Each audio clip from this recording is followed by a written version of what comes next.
Okay, good evening. Welcome to the latest episode of the Center for Modern Torah Leadership's Conversation Series. This is the long-awaited 8th book of the Harry Potter series, Harry Potter and the Jews.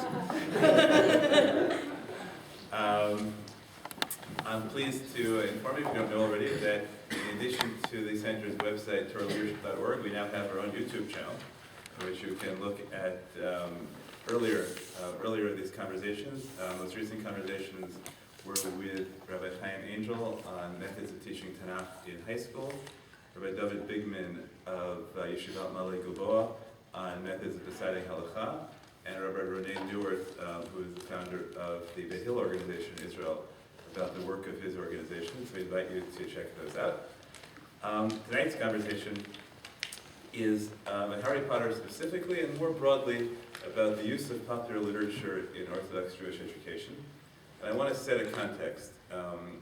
We'll start with the question that my daughter Tzipora Machla asked earlier, which was, okay, let's suppose that we're okay with Harry Potter, with magic. What about Percy Jackson? Percy Jackson, we're not talking about magic. We're talking about good old classical Greek mythology, in which the gods are real. And I would say we could talk about a couple of other cases like that. An issue that has I've thought about for years in various contexts is the use of C.S. Lewis's Narnia stories, which are, for those who get them, which are rarely children, explicitly Christian. And then from my own experience, one of my favorite television shows is a show called Kung Fu, which is Gesundta Avodah Zarah. It's really the only way to express it.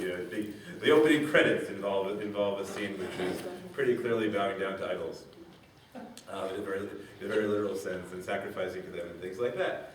So the issue, broadly framed, is what do we do with literature where the human characters behave with values that we approve of, and the depiction of the interpersonal world is one from which we think we have much to learn, but where the characters who embody those values live in a culture which has assumptions that are radically different than those we seek to inculcate in our children.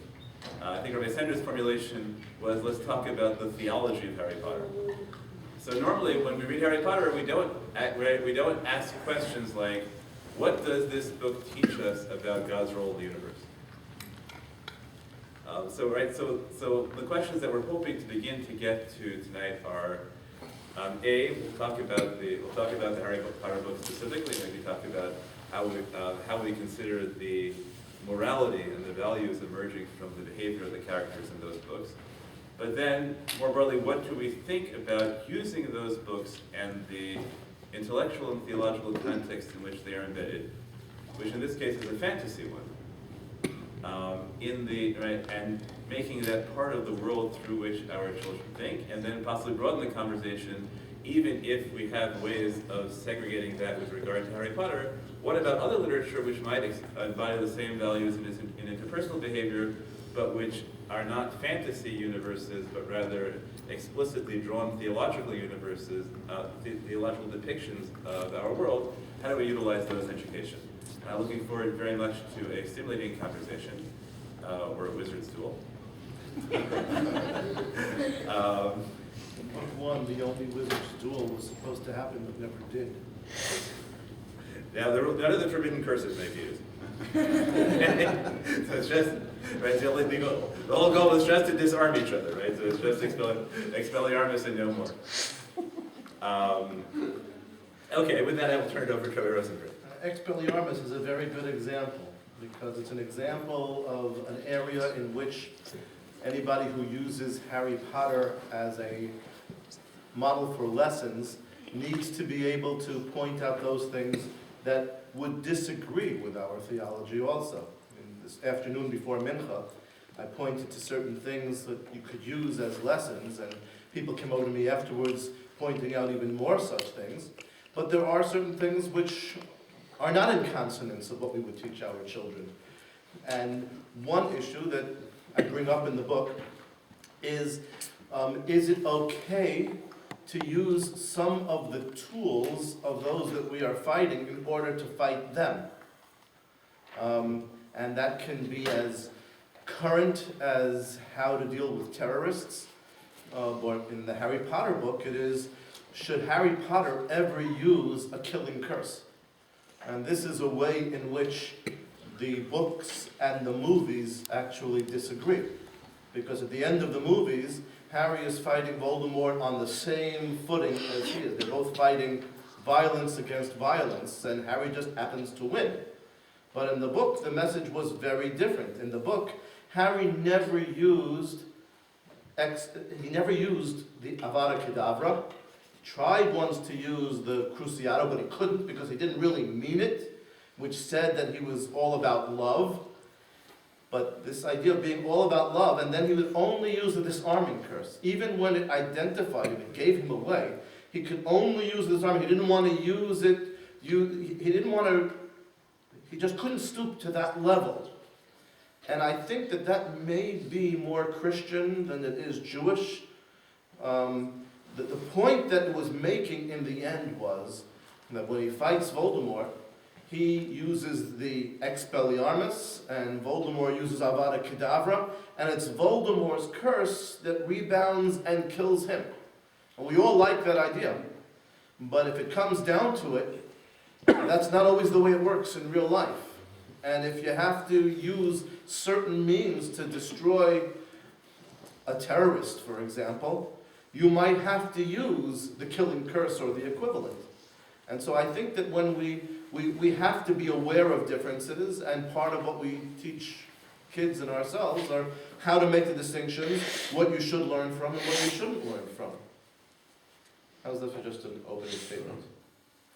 Why don't you give a specific example of things we should learn from also? No, I would like to kind of broaden this a bit. In other words, what is it about these books that are attractive to teens and some adults apparently? In other words, what are they? I'll tell you what gets me. I just think that J.K. Rowling gets the human condition. She understands people. She understands kids. She understands adults. She understands humor. She knows how much humor she can mix in and people will still take things seriously. She understands relationships.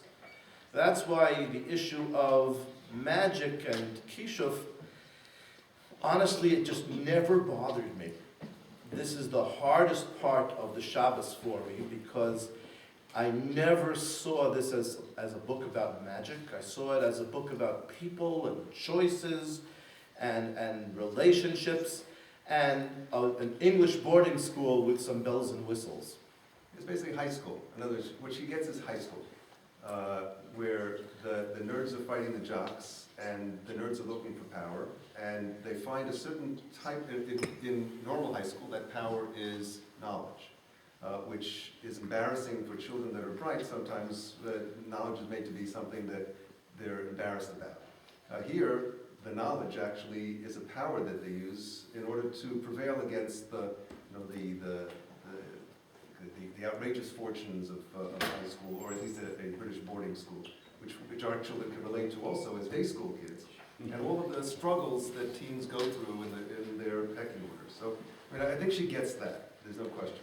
The question is, the magic part of it is, I think, not irrelevant. I mean, it's certainly that it's what is most attractive about this to the kids. In other words, this is a way in which you might get a leg up on your reality. You have a way of through your thoughts, through things that you say, to be able to have some influence on others, which, real life often does real life present us with those kinds of options? That's a question. I think we can talk about that. But I think that it's sort of the Iker Chasana Sefer here. The Iker is the kishuf.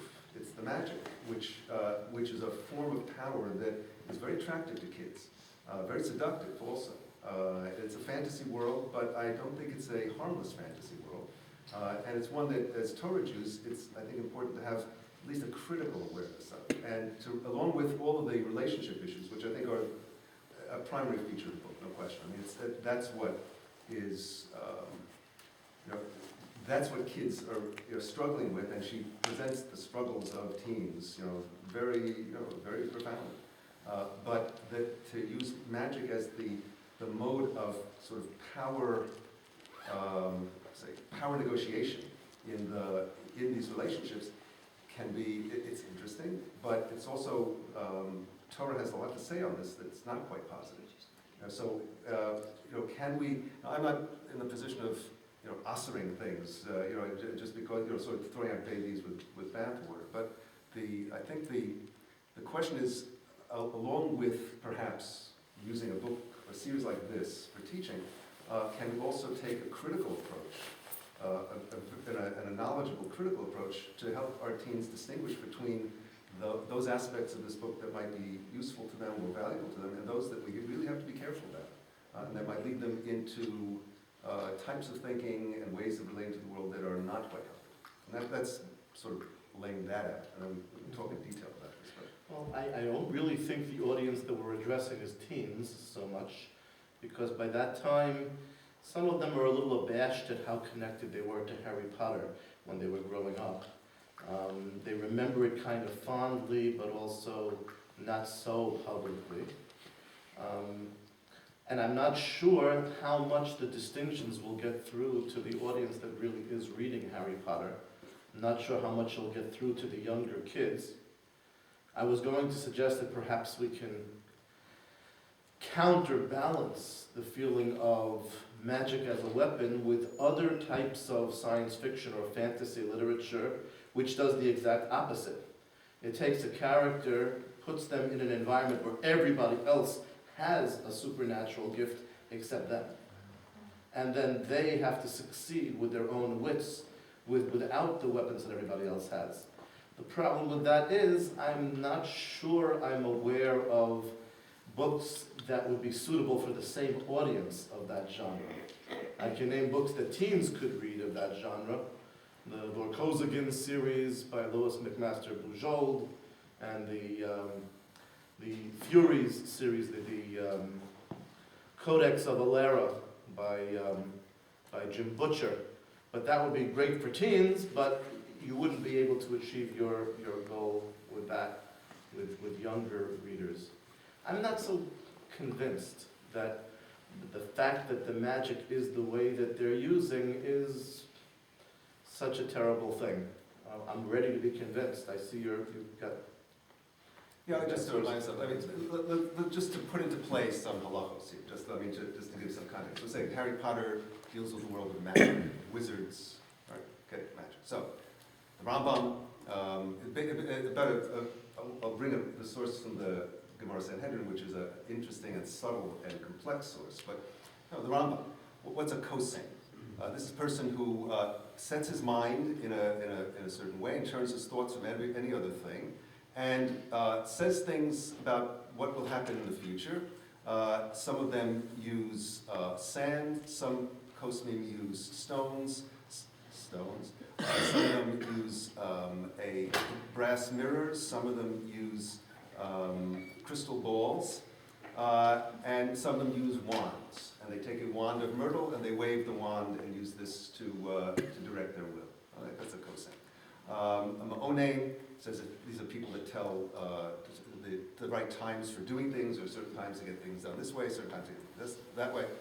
A chover is someone who utters charms, and whispers charms in which he tries to control natural events around him, including controlling animals. The oches enayim, well, we'll get to that in a moment. And sometimes the person that uses these, that utters these charms, will hold a key in his hand or a stone of some kind in his hand. All of this, he says, is asur. These are the aspects of magic that are more under dark emery rather than, in other words, ways of superstitious practices rather than issues of avodah zarah. We'll get to that in a moment. Then he has machashev. Now, machashev is our usual term for a wizard, or a machashefa is like a witch. And there, it's someone who creates. Context. It's a difficult issue in the Gemara how actually to define a machashev, but someone who creates phenomena in the world through non-natural causes. And it's distinguished from an ochez einayim, which we would say someone is an illusionist, Copperfield, or someone who does prestidigitation or something like that. Also usher, okay? But someone who does real magic, in other words, really makes things happen in the world with non-natural causes, that's an isser skila. Somebody who, that's a capital crime. Someone who just does it by illusion is not. Then, of course, you have the basic categories, Ov and Yidoni. And there, an Ov is somebody who speaks with the dead. And again, uses a wand for a certain purpose in order to focus his mind. This is the Rambam's description of the categories of magicians that are, some of them are capital crimes, and some of them are get lashes in the Torah, and some of them get lashes in the rabbis. The Rambam's general approach to why magic is usur is because it's foolishness, okay? Because it's not effective. And on the other hand, you have the Ramban, who goes through similar categories with slight differences in how he understands it. And his point is the reason why magic is usur is because it is effective. But it's not the way we're supposed to relate to the world. God gives us our more direct approach to taking a more direct and simple and open-hearted, tamim tiyeh, we should be perfect and pure in our relationship with the world, and not try to use magic, which, according to the Ramban, subverts the natural order. He's working off the Gemara Sanhedrin, which defines kishuv. What is kishuv? Machishin pamal yashol mal. It just denies, or attempts to, this denies the heavenly family in that sense, the way that heavenly causation is supposed to happen. Well, I don't want to take all of this, but I just want to put this, the halakhic issues into play here, because they're serious issues. Some of these are capital crimes, others are isur lav. I mean, there's serious matters. But also to acknowledge that the Gemara has a complex approach to this, which probably is closer to the Ramban than the Rambam, with the greatest respect to the Rambam. Right? Where Abaye says, Hilchos Shafim Hilchos Shabbos. The laws of magic, meaning not to do it, but how not to do it. The laws of magic are like the laws of Shabbos. And what does he mean by that? Yesh mehem b'skila, yesh mehem haTorah v'aser, yesh mehem mutar l'chatchila. Some of them are capital crimes to engage in magic. Some of them are that you're exempt from capital crime, but it's still usur. And some of them are entirely permissible. And it goes on to give an example of permissible magic using Sefer Yetzirah, the great mystical book of the 3rd century or so in Judaism, to create a succulent calf, for Shabbos meal. So the Gemara has a complex attitude to these phenomena. My point would be mostly not to usur it in that sense, or a book like Harry Potter. The kids are reading it. The cat's out of the barn. But how to turn the conversation, so to say what's valuable in this series, and what do we have to be really careful about? Mm-hmm. Really, really careful. In fact, what does it mean that these things are usur to us? That Harry Potter in a by a Bezdin would probably be, it's skewed. I mean, so will be in most of the faculties on Hogwarts by these definitions, probably. I don't think. Let's see. I think the Doresh El Ham. I think Trelawney probably wouldn't. But I think there is room to say that if you present the issue, discuss the issue. I got an email question last week, probably just to give me something to say tonight, from a faculty member at SAR High School who has a 2nd grade child, and the 2nd grade child wanted to know that if these magical arts were real, would you be allowed to do them on Shabbos? So I was a little nonplussed for a while, and First I said, well, my first thought was it depends on the machlokas between the Rambam and the Ramban, because if they really work, so then it's definitely creative activity, which is basically the definition of malacha, so it should be forbidden. But if it's the Ramban, so then you could say it doesn't work, and therefore, the other way around, sorry. And then I said, but if you, on the other hand, there's a more basic answer. If you say that it really works, like the Ramban, so then it would be forbidden even not on Shabbos, because because it's Kishuv. And that the reason why we read these books is because we really know that it doesn't work, but we like to pretend as if it does. And the father seemed to like the answer. But I guess the fact that the kid asked the question means that there is room to explain it on whatever level that they are, even to second graders. And I wouldn't disagree with you there. It's never, I guess, if you take away the hysteria of banning the book from the shelves, there's room to meet on a very logical level and say that it's important that the children know that there are aspects of the book that are not in consonance with Jewish law. But I don't think I would make too much of it because there's no point, you won't get the result that you want if you overemphasize it. What they think of us and what they think of the book we just won't achieve the objective. But I do think that there's room to bring this to their attention in a gentle way. I'd almost take the opposite approach, and yet seeing the value of having the conversation. I'm asking the question, so what is it that's attractive about the magic aspect to the kids? Again, the relationship issues, I get that, we get that. Rowling is very perceptive about how adolescents relate to each other, and even some how adults relate. But the magic is, this can open up a whole host of questions about how children understand how the world works, science and causality, and yet also how the mind works, how consciousness affects reality. I mean, I have to think personally, I take an approach closer to the Ramban.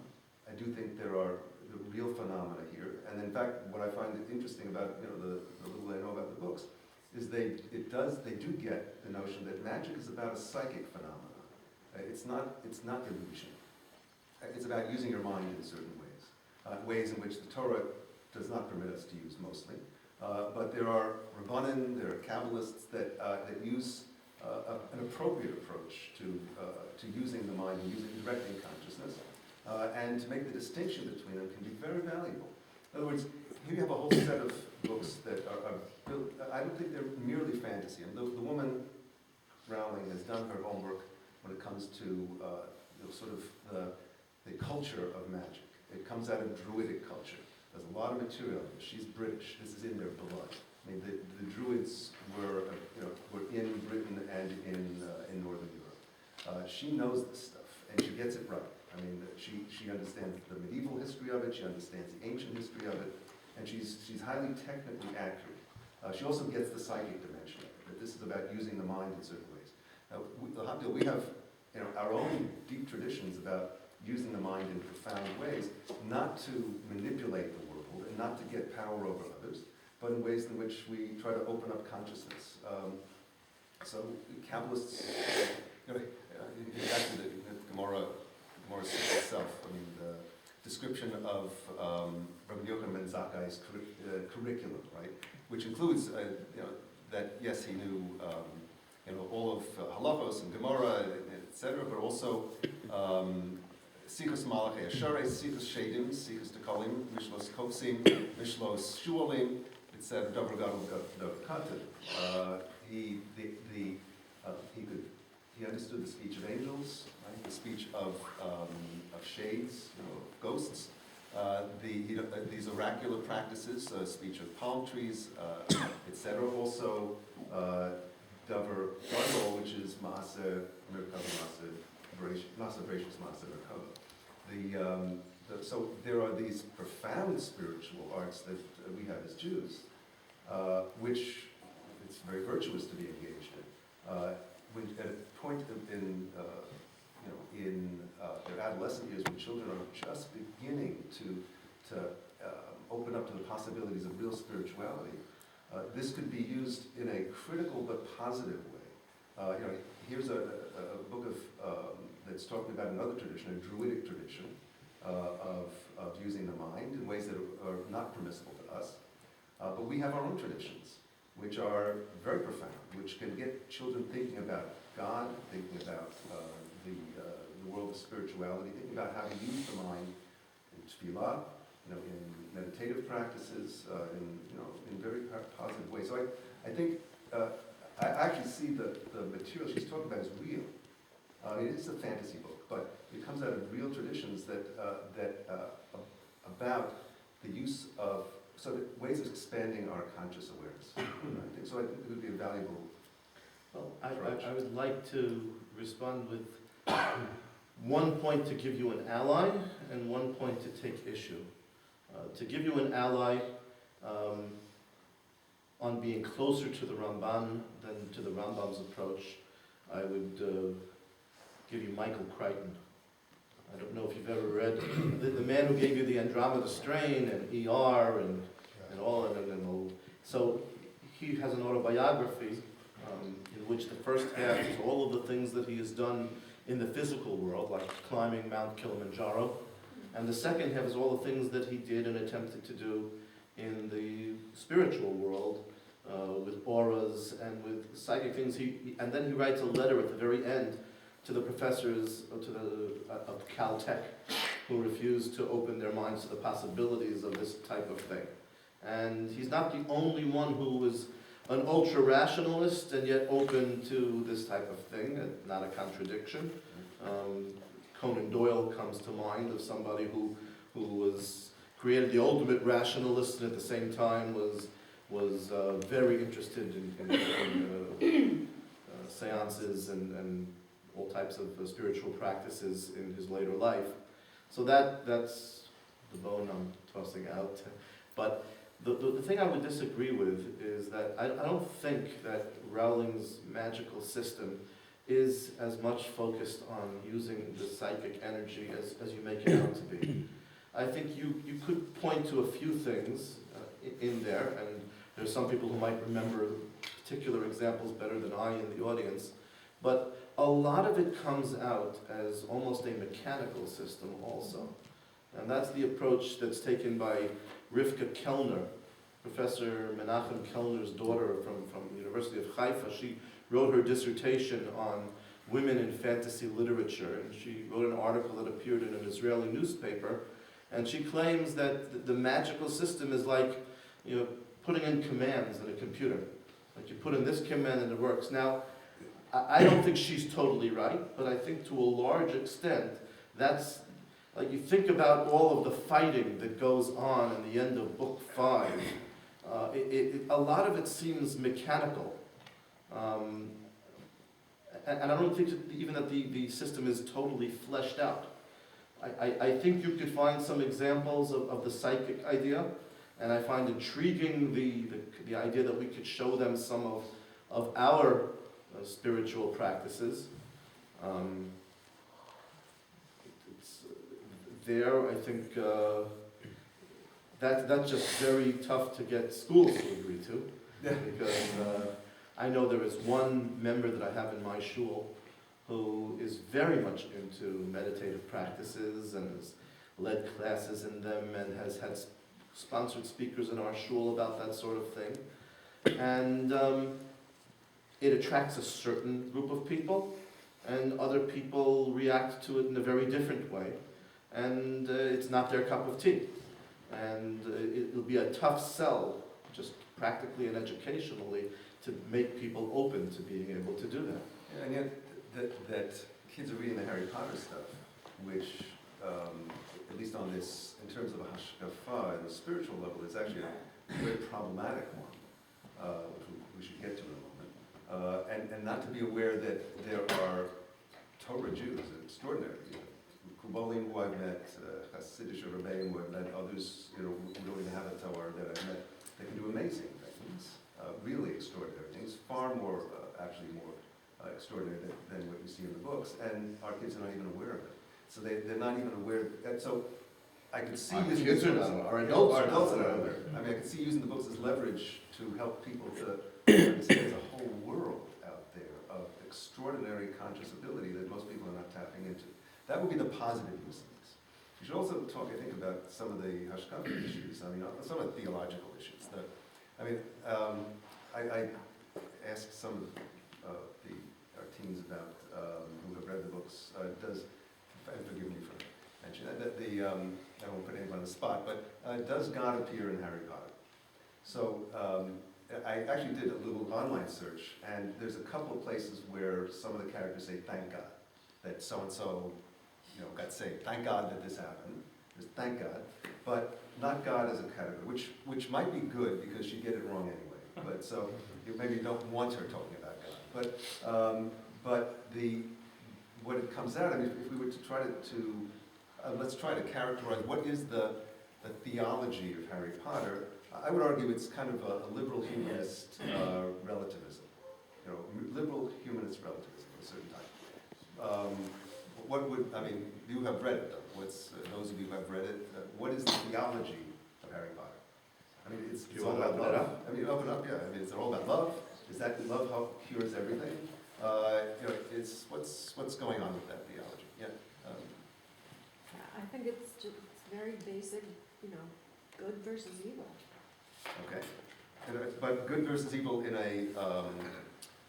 is a dualistic universe. There are evil powers, there are good powers, and they're fighting. So we have a kind of Zoroastrianism here. I mean, it's in other words, or Gnosticism, or is there?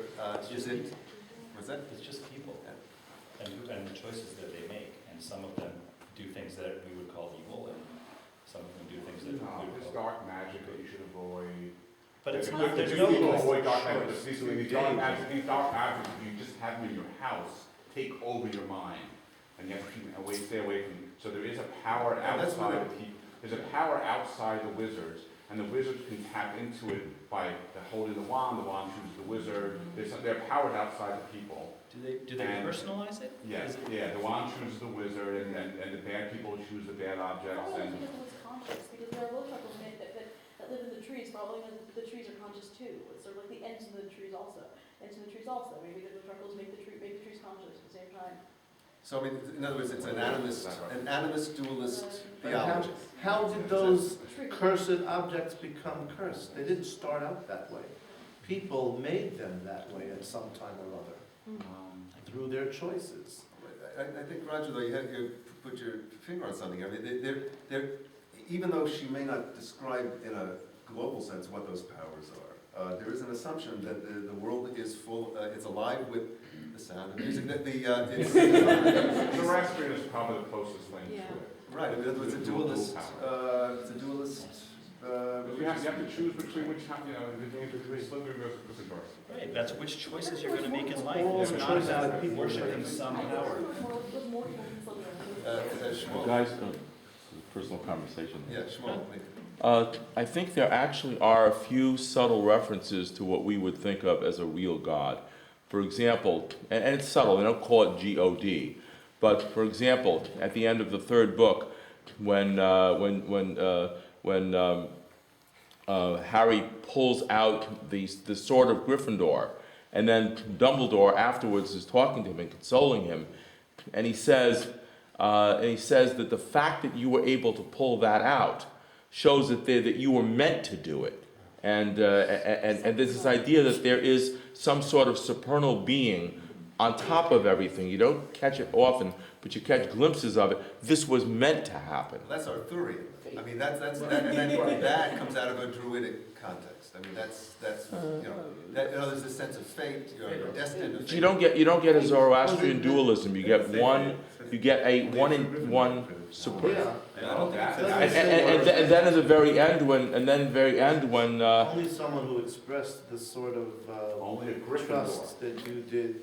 only he could get it. Only a Well, Gryffindor can get it. Well, Yeah, that's not but that fate. this was meant, but that this was put in and meant to happen. also when at the end when he has the vision of Olam Haba and he sees Lahabdil and he sees Voldemort as this Shriveled creature. shriveled raw creature, that all of his evil, his Maisim Roim, have had this effect on him. That has a Jewish resonance. The magic is really just a background. It's like science fiction and Star Trek. It's just camouflage. It's just the stage settings. It's really not a meaningful part. I would argue Harry Potter has very little to do with magic. Dr. Rabbi Rosenberg. Yeah, it's like space in Star Trek. It's just a prop. Okay, can I ask Rabbi Sendor, like, to me, the most challenging part of I think one thing that really comes out of the conversation so far, which is perhaps worth full explanation at some point, is the extent to which one's relationship to magical fiction depends on whether you see magic as fantasy or not. Right? Because I think one could take the position, which I'm frank, I come much closer to, that by definition anything that works is mutter. Right? The Rambam's position, because if it works, it's not magic. And right, if you take that approach, then nothing about Harry Potter is dangerous at all, because if it really worked, it would be perfectly fine legally, right? It can't. Whereas if you take the position that there really are different models in there, I think it'd be really interesting to talk about I think there'd be a really rich conversation about what Rabbi Sendor is setting up as the fundamental value distinction between the way in which wizards use magic and the way in which Kabbalists use magic, as opposed to the distinction between the permitted and the forbidden curses, and whether those track or not. But what I think that really, to me, like the most startling charge that you were making in the last thing was the accusation that it's relativist. So I'm wondering, to what way, because almost everybody else seems to see the book as good versus evil, and there's no question where the rooting interest is. Now, I actually have a subtlety I'm going to put in, then maybe we'll have the conversation. To me, the most challenging and sophisticated moral element of the books is that there are good people and bad people on each side, and yet there is a good side and a bad side, even though there are evil people on the good side and people who can love on the bad side. Right? So Narcissus Malfoy, right, is fundamentally a loving character on the side of evil, and Dolores Umbridge is a detestable character, right, who was on the right side.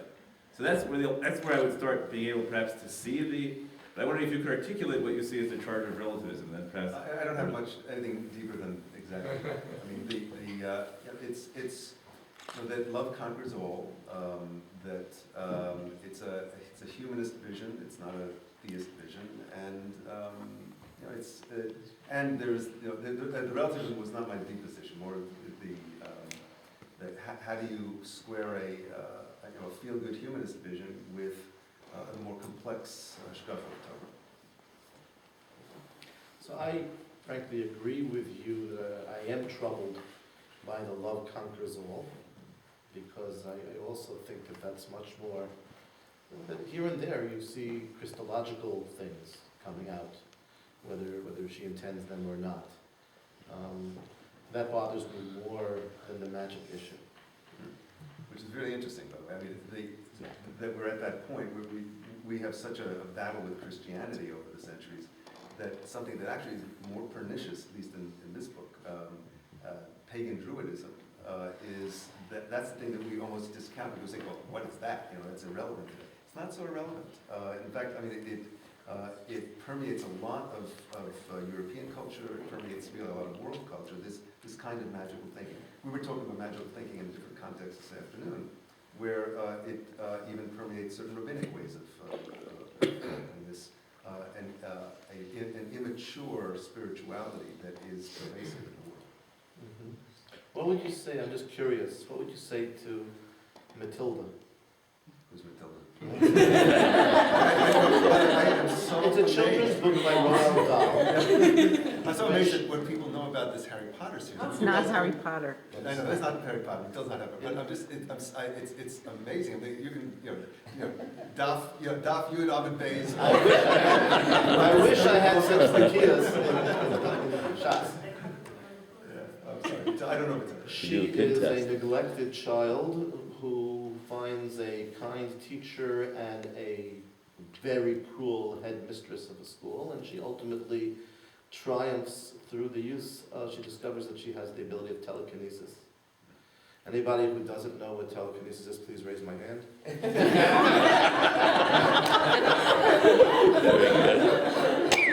So it's a power, but it's not. I don't know what motivates the power. How is it also No. something which would concern you? Her power is caused by the fact that she has so much mental energy that's not being used because she's in lower classes. That's what he says explicitly in the book. In the book, Yeah, not the movie, but the book. in the book it says I that always saw the there's movie. so much extra intelligence in her head that needs to find a way to get out, and that expresses itself in telekinesis. I think I noticed cups moving on the shopping table. One of the questions that you asked in the beginning is, what is the essential character of books that you would want to usher and not, and that has to do with whether it's fantasy or whether the magic is real. And I agree that the magic is so incidental into the overall description and things that you can learn and use to teach in terms of integrity, character, and everything else in Harry Potter that, I'm not sure if Rabbi Sendor, you said that the horse is out of the barn, and that if you could, you would have ushered it, but not no sense talking about it now. I'm interested if you would answer that. But what is the essential nature? Like something like Narnia, which has, I think, as everyone agrees, has essential Christianity in it, is something we really would want to keep Jewish children away from. So what's the essential point so that it make it easier for parents to say, you know, this is okay and this isn't? What can really, I was looking forward to how you would really pin that down. Just having a discussion today with Rabbi Klapper about that, and these answers are never clear cut. I think when kids read the Narnia books, it never occurs to them that this is Christian theology, and it was written by a popular Christian theologian.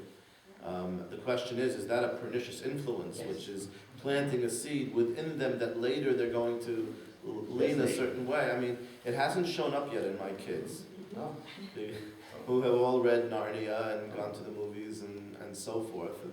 The question is, can we say that, later on, when they become aware of these issues, that they can then separate in their minds and read this critically? I was suggesting to Rabbi Klapper that maybe it would amount to the machlokus that I discerned many years ago between Rav Schechter of YU and Rav Lichtenstein of Har Etzion, because I was an English major, and I kept on detecting negative undertones from Rav Schechter about certain parts of English literature. There's so much Gili Arayos, there's so much Avodah Zarah, the poetry that you have to learn, and some of the literature. And so I'm not sure that he would have approved of my major. Then I point blank asked Rav Lichtenstein about these things, and his response was, so you have to read it critically. Well, but what do you do with little children who can't read it critically, and do you say that limafreya, they'll be able to sort it out? Is this the sort of stuff that we're concerned about, that they'll never be able to go all the way back and remove the misimpressions? So I've sharpened the question, but I haven't answered it. No, it's a great question. I mean, we, again, with our Christian phobia that we have, so we're very concerned that certain patterns of thinking that might be present in the Narnia series that might affect ways that Jews think about the world. But here we have a series that looks at wish fulfillment and sort of projecting your wishes on things through magic, and it implies a certain way in which the world works. That kids will always be attracted to fantasy, but it's at a period of time in adolescence when children are trying to figure out how reality works. We hope that on the one hand they kind of get what's real and what's not. On the other hand, we hope that they don't narrow their minds so much that they don't see the real possibilities of extraordinary things in the world that, that a Kaddish Baruch Hu does foster to happen. So will this kind of thinking of a whole generation of kids that's patterned in these books, will this lead them to a healthy approach to reality?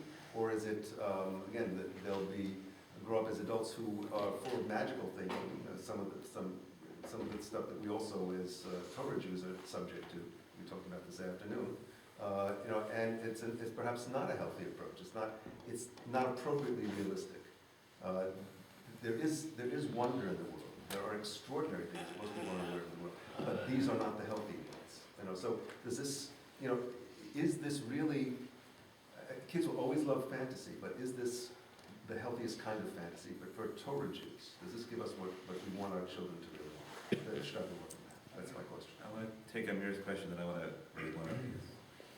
So, Rabbi Sendor, the concern that, I was going to talk about Christ references in literature, because that seemed like it was all we learned through 10th grade when we had a new teacher, but focusing on instead, we were concerned that we couldn't read any literature, I guess, because it's all about Jesus. But the concern you seem to be having is that children will read this book and somehow get the sense that magic will solve their problems.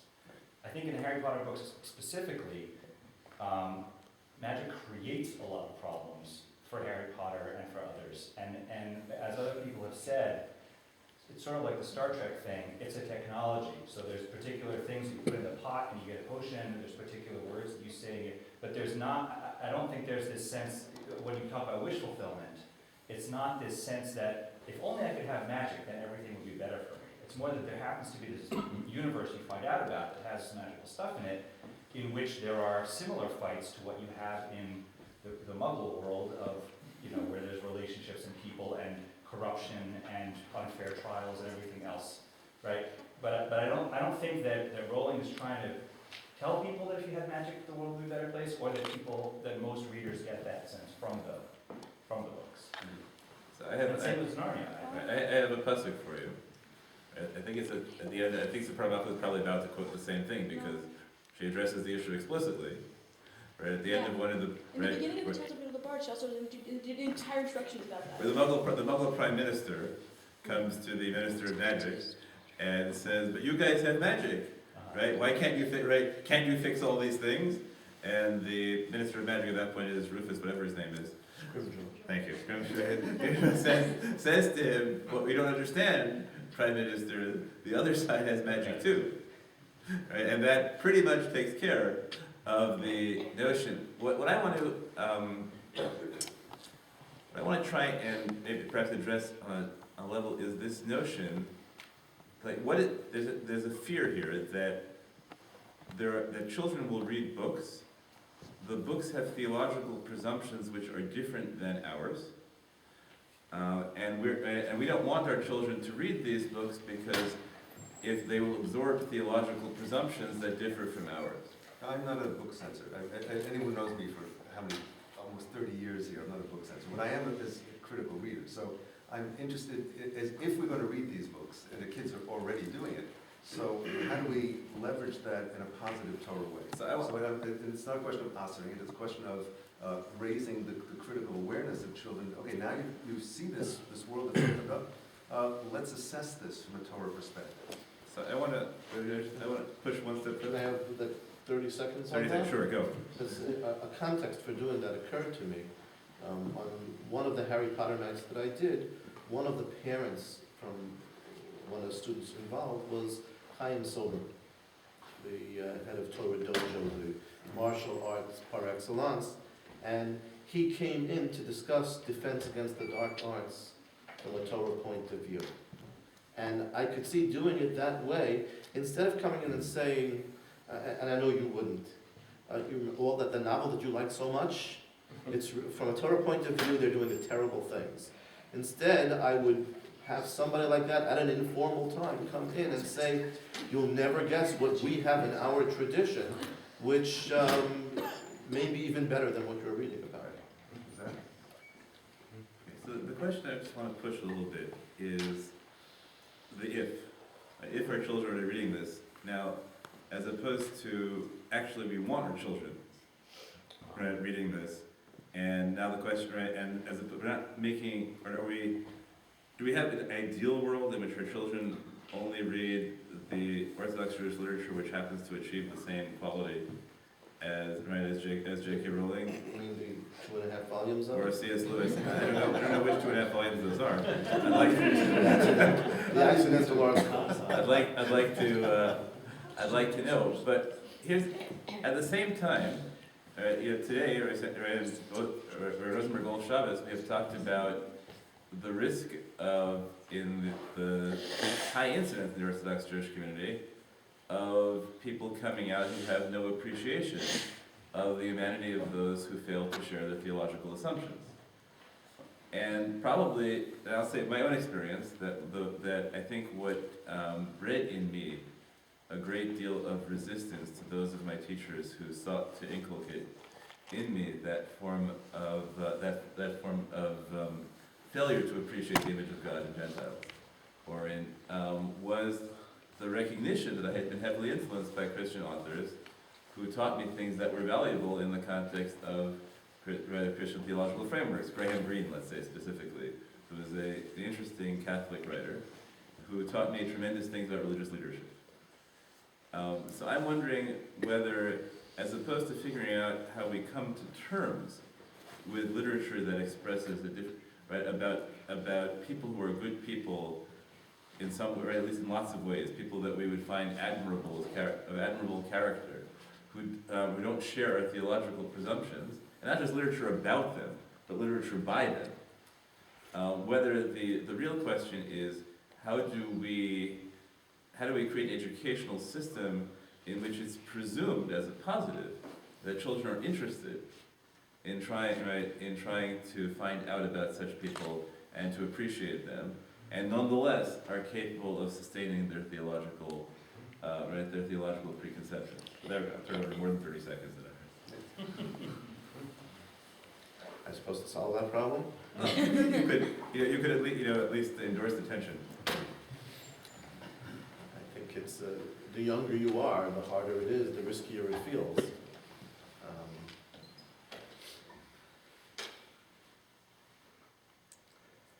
I think you need to, they need guidance, they need, when the younger they are, the more they have to be given, see, the phrase that I've used that I got from Jonathan Rosenblatt is that we can't tell these kids what to read, but we can tell them what to see in what they're reading. We have to, from the youngest age, be able to give them examples of this type of thing and show them how to tease out what's good and how to be critical and tease out the things that are inimical with Judaism. But that's a tall task. I mean, but it is the task. I mean, what's a shanda is that we have let's say, a generation of kids that know all about the spiritual arts of Harry Potter and have not a clue about Jewish spirituality. I mean, they don't get taught this in the day schools. They don't have a sense of, they don't know anything about what Kabbalah is about. Take it as an example, or even more normative and tamer forms of spirituality. So why, in other words, the fact that they're drawn to a Harry Potter, or they're ultimately drawn to even other religions, and have no sense of the richness of Torah in these areas, far beyond the cultures that they're getting drawn to, because we are not able to teach this effectively. I mean, Most of us, like me, don't even know enough to teach it. Well, this is where I think this is part of the issue. I would say rather than ossuring books, prohibiting, which is an ineffective approach anyway. Giving kids a far deeper, richer sense of their own spirituality would be the approach to take, and which would also give them the tools to assess. Hey, this is cute, but we have something much more powerful, much more engaging than even Harry Potter. I mean, the fact that we can't even produce literature that is as exciting to kids as a Harry Potter. It's a shanda because we have it. We're not aware of, not sufficient. Okay, I think we should take 5 or 6 questions? Yeah. Yeah, actually, I keep on going back to that example that you gave about the second grade. We asked, if it were real, could we do it and on Shabbos? And it's such a remarkable question because it pours so many different things into the one thing. The first thing is, here's a second grader who's right away figured out, this isn't real. Okay, you don't have to be concerned about this child going off and attempting to learn the dark arts. I don't think you have to worry about that. On the other hand, to come around, as you're suggesting, and say, well, actually it is real, and we got better, I find is extremely disturbing, because, That's my job, by the way. well, yeah.